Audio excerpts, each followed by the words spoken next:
Well, that was kind of a strange article, if I could say so myself. Yeah. A little bit on the eclectic side. A lady from Canada, well, basically she declared herself Queen of Canada.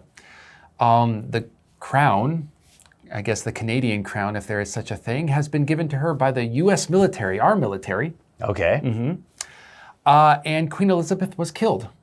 Kind of strange on there. And now, because she's the head of state, she is declaring and making edicts to her followers or to her people to not pay taxes, to not pay their bills, no more credit card debt or even housing debt. Like basically these people believe her and have stopped paying all their bills and they're getting in trouble for it. I would like to know more about this person though. I think her name's Romana Didulo. I was about to ask, what is her story? Who is she? Who is this person? I mean, her name's Romana Didulo, and she's from the Philippines. But beyond that, we don't know a lot about her, and it's just interesting the life that she has chosen on social media. Now, obviously, we don't have a monarch, but a lot of countries do. Why? Why do you guys think that some countries these days still have a monarchy, either that has no power or that still does have power?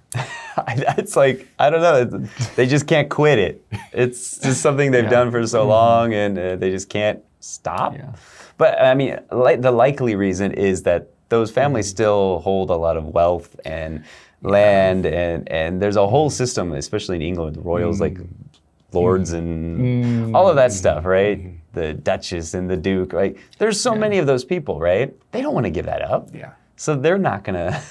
Too much influence. Yeah, they're not gonna allow that to be given up. So I think it's the people in power are gonna make sure that they stay in power.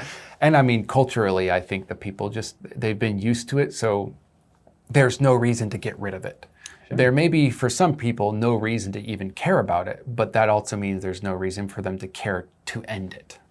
Now, another interesting thing as an American is that Canada is an independent country, used to be a colony of UK, and now it's part of the Commonwealth, that the collection of countries. But they're an independent country, so why would they still recognize Queen Elizabeth II as their ruler? Well, this also perplexed me in a lot of ways, but I recently found out that there are some economic value to being part of the Commonwealth.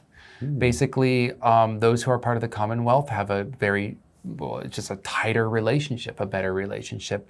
And although some of these benefits are not written down in law, they are commonly done. It's like the common law, as it were.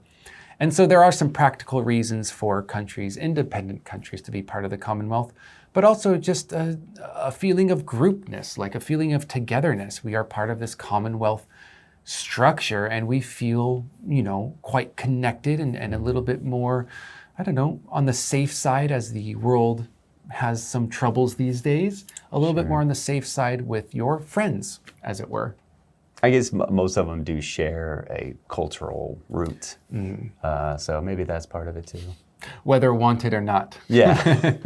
Since it was the UK, it was mostly unwanted, but it's there. So looking at you, UK. Yeah, there's your connection. Or should we say England? Because I don't know if Wales, Scotland, and That's true. Northern Ireland want to be connected with that so much. Leave them out of it. It's not their fault. They weren't in on it. England. So that's a good look at the Queen of Canada, but let's also take a good look at that vocabulary. And we'll see you next time.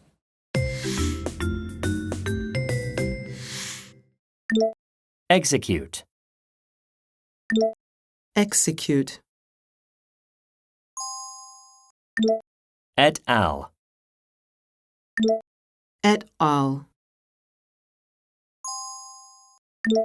Edict. Edict. Age of consent. Age of consent.